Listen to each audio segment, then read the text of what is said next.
If you're like me, you like to look at the world through a lens of curiosity. And today, you're going to be a scientist. Yay! We're going to learn about something called the scientific method. What is the scientific method? The scientific method is a process or series of steps that scientists use to discover and learn how things work. Let's learn about the different steps of the scientific method. We'll also check out real-life experiments happening here at CSU Spur. And then we'll do an experiment of our own. Are you ready? Yes! Let's go! Here we go! Wiz Kid, always learning something new. Wiz Kid, you can be a Wiz Kid too.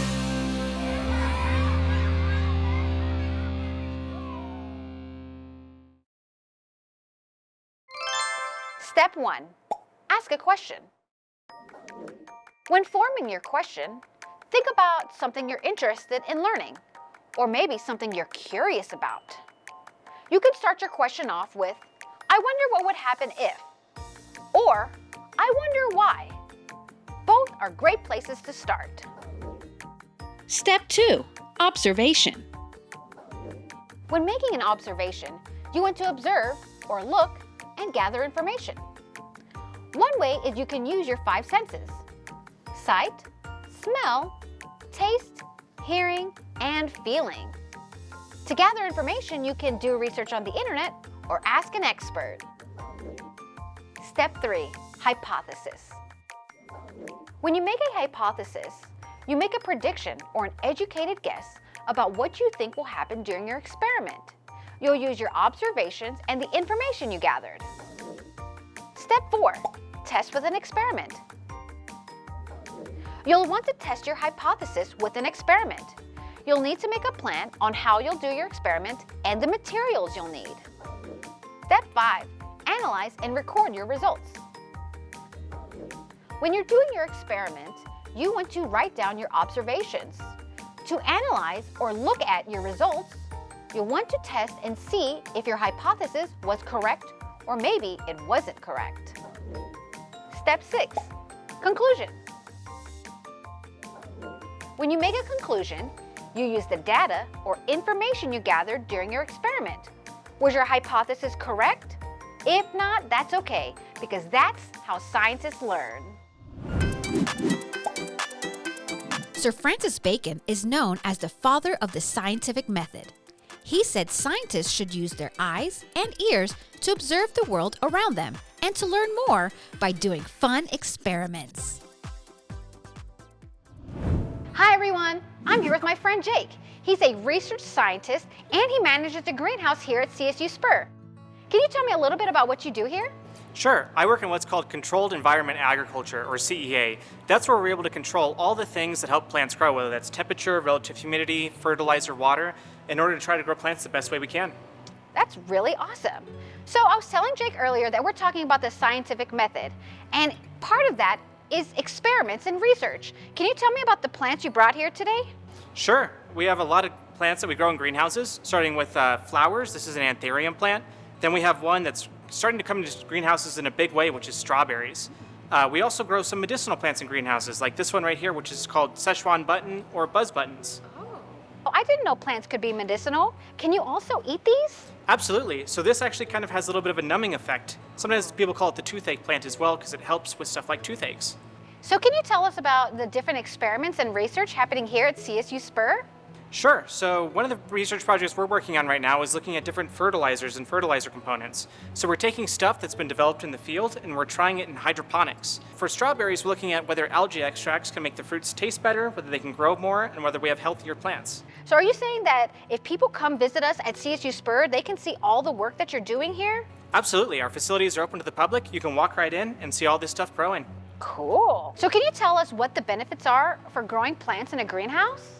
We can grow plants year-round inside the greenhouse. So in the wintertime, when stuff like lettuce and tomatoes can't grow outside, we can grow them inside just fine. So the greenhouse provides a way for us to produce nutritious and healthy food for people every month of the year. Can you explain how the scientists here use the scientific method in their research? Sure. We first start off with a problem. So we'll make an observation. Maybe our plants aren't growing fast enough, maybe they're not as healthy as they should be, and then we look for solutions to that problem. A lot of times we're looking at different technologies, what people are doing elsewhere, and we make a hypothesis about how that might work in the greenhouse. Then we apply that new thing in the greenhouse, and we take data, pictures, various other measurements, and we determine whether or not that actually worked in solving our problem. Interesting. So my question is, what if you form a hypothesis and you do an experiment, but your hypothesis is wrong? Is that a bad thing? So not at all. Sometimes it's just simply the way you set up your experiment. And we look at why we might have seen the results we're seeing, and if it's because of our experiments were set up wrong, we can try again. If we're determined that things are set up correctly and things just didn't work out, that lets us know that what we thought wasn't correct, and we can form a new hypothesis moving forward. See, kids, even real-life scientists don't accurately predict hypotheses. So what happens whenever your hypothesis is wrong? What can you do next? We can make a brand new hypothesis, have a new theory of how things are going to work, and then we can test that one out afterwards. So when we have kids at home or at school doing their own experiments, is there any advice you can give them about the scientific method? Sure. We start with what's called a control, and that's just the normal way we grow stuff. So we'll start with a control and do things normally as we'd expect them to be. Then we take a second plant and we apply what's called a treatment, which is something different that we're doing to the plant in difference to the control. Then we take a lot of data, whether that's pictures, measurements, any other observations, and we analyze those to determine whether or not it made a difference.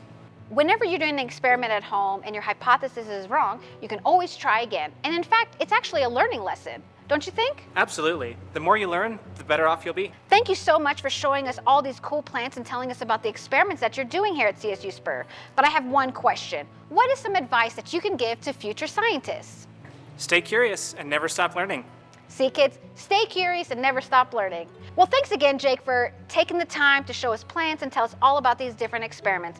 I sure hope you had just as much fun as I did. Absolutely. Great. Well, see you later. Bye. Did you know that you don't always need seeds to grow a new plant?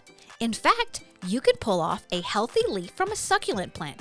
Let it dry for a few days, then plant it in some soil for it to grow a whole new plant.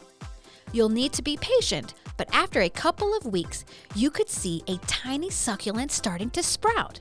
This is called propagation.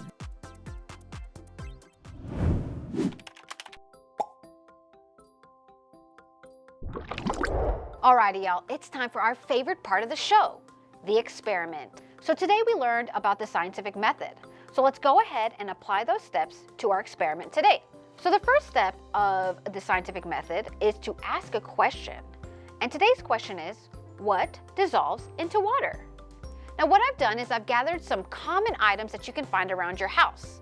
And then we're going to add them to these different jars of water. Let's go ahead and define some scientific terms. What is a solute? The substance that dissolves to form a solution or mixture. What is a solvent? The solvent is what our solutes dissolve into.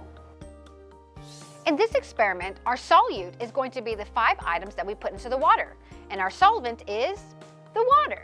So the second step to the scientific method is observation. So let's go ahead and observe what we have here on hand. So as you can see, we have 6 jars of water, and they're all the same amount. I also poured the same amount of each of our different items that we're going to be adding to the water. These are the solutes: flour, black pepper, salt, gelatin mix, and then lastly we have sugar.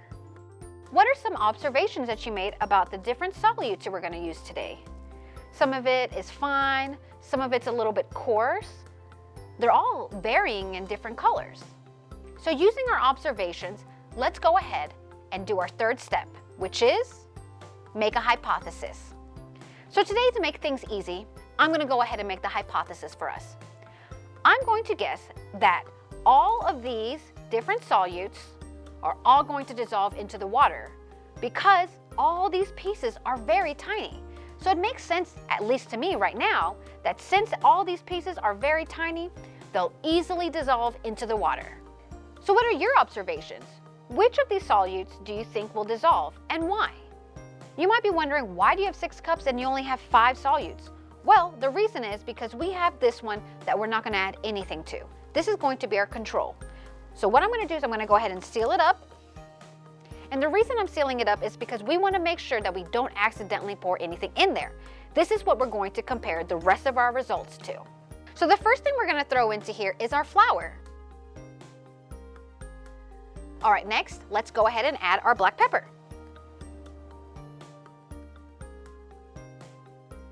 Now we're going to add our salt. Next, we're going to add our gelatin mix. And finally, we're going to add our sugar. So now that we've added all of our solutes, I'm going to close all of these jars and we're going to take a quick break while I shake things up for about 60 seconds each. Be right back.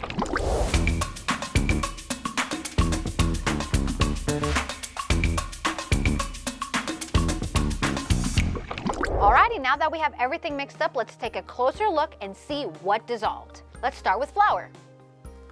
Okay, so I'm looking at flour, and the things that I've noticed is it did change color a little bit. It's a lot cloudier, but what I am noticing is that we still have a bunch of flour that's sitting at the bottom of this jar.